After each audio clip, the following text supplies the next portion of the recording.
I'm Walt Woods. My talk this afternoon will be, the last two-thirds of it will be on genes, how to manipulate genes, and a little bit about how they work and so on.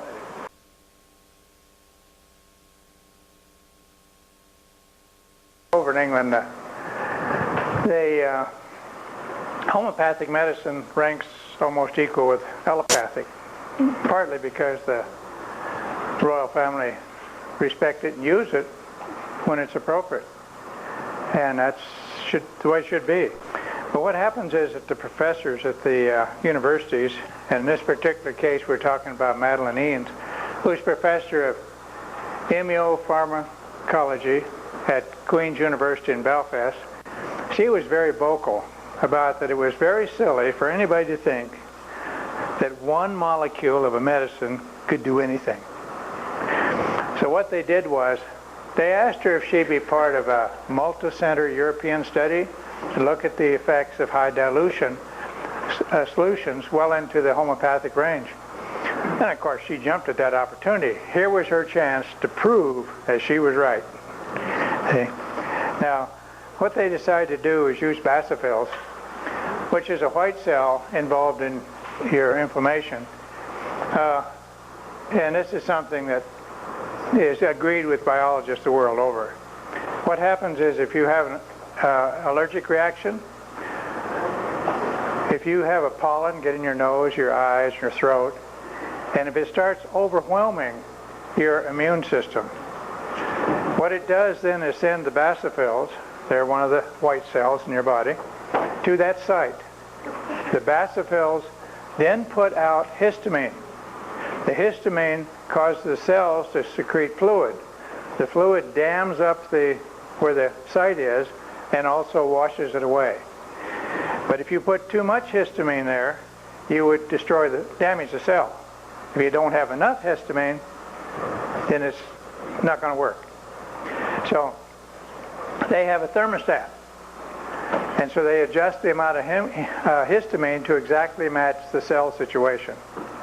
And they'll bring it up to a certain level and it'll stop producing it. And then as it comes back down, when it gets to the lower level of the thermostat, they start producing it again. And so what they did was that they wanted to use these basophils to check against pollen. Now here's what we did. Here's what they did. And they picked 4 separate research centers, and they sent each one of them some of these solutions. But let me show you how they got the solutions first here. Homeopathic amounts to this. You put some of the compound into a solvent and dissolve it, usually in 100 cc's. And if you're doing it with some chemicals, you put 1 molar and 100 cc's of solution. 1 molar in chemistry means the atomic weight of that atom. But what they probably did here was they just put in a small amount. And then they percussion against the wall. And when you're doing this, you're expecting it to increase potency. Take 1 cc of that, put it into the next one, and then you percussion again. Another one. Now, and the further down you get, the more powerful it gets because you're adding thought forms in the process. And if you were to take this amount of compound and just put it in a big barrel of solution, it won't work. They've tried it. You need to go through this percussion process or a program thing at a factory that does the same thing. So that's the way